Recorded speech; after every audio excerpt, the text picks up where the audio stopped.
नमस्कार। रंजन सोर्स में फिर रउआ सबके स्वागत बा। हम राजीव रंजन तिवारी। आज दूगो बात कहे के रहला।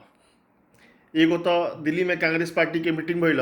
कांग्रेस के जितना लोग देश में मुख्यमंत्री बा वो सबके मीटिंग भइल। उसमें सोनिया गांधी जी या मनमोहन सिंह वगैरह सब लोग रहल। कैप्टन अमरिंदर सिंह एगो बात कहला हन कि सरकार बिना सोचल समझल फैसला ले लिहलस लॉकडाउन वाला। और वो सबके याद हुई हमारे पहले के कुल एपिसोड देखे तो पता चली ये बात हम बहुत पहले ही कहले रहनी कि सरकार यदि सोच समझ के लॉकडाउन के फैसला ले रही तो कोनो इतना दिक्कत ना हो जितना आज दिक्कत हो रहा बा। अब सोच समझ के फैसला ना लियाला की वजह से ही तमाम तरह के दिक्कत परेशानी हो रहा बा।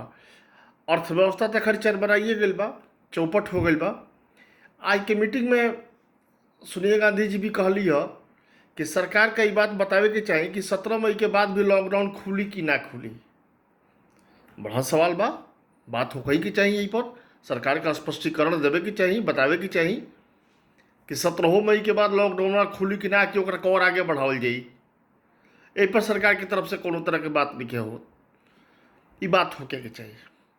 दूसरा बात हमरा कहे के रहला कि देश पिछला काफ़ी साल से महंगाई के मार झेल रहा बा। अब में अचानक डीजल और पेट्रोल पर भारी भरकम एक्साइज ड्यूटी बढ़ावे के ऐलान हो गई बा, सरकार कर दिले बिया।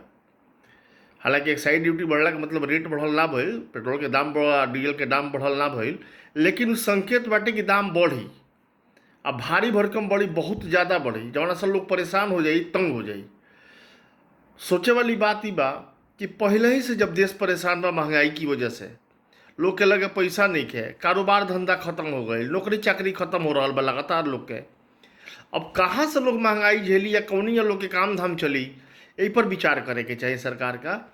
और सरकार के बिना सोचल समझल फैसला ना लेवे के चाहिए। पब्लिक के ध्यान में, पब्लिक के हित के ध्यान में रखते हुए ओके फैसला लेवे के चाहिए, ताकि जनता का आराम मिले, जनता राहत के सांस ले। लेकिन एजा कुछ होत नहीं है, एजा खाली बस पब्लिक के परेशान करा, अपना मनमानी काम करा, बस यही एगो काम चल रहा बा। ये बहुत अच्छा बात नहीं है। बहुत बहुत धन्यवाद रुआ सबके हमारे वीडियो देखत नहीं। यह निवेदन बा कि एकरा के लाइक शेयर सब्सक्राइब कैला के काम बा। वीडियो हमारे देखत रहला के काम बा। हम छोट बड़ देश दुनिया के कुल बात बतावत रहिले भोजपुरी में। एकरा के ध्यान रखी सबे, अपन स्नेह बनौले रखी सबे। नमस्कार।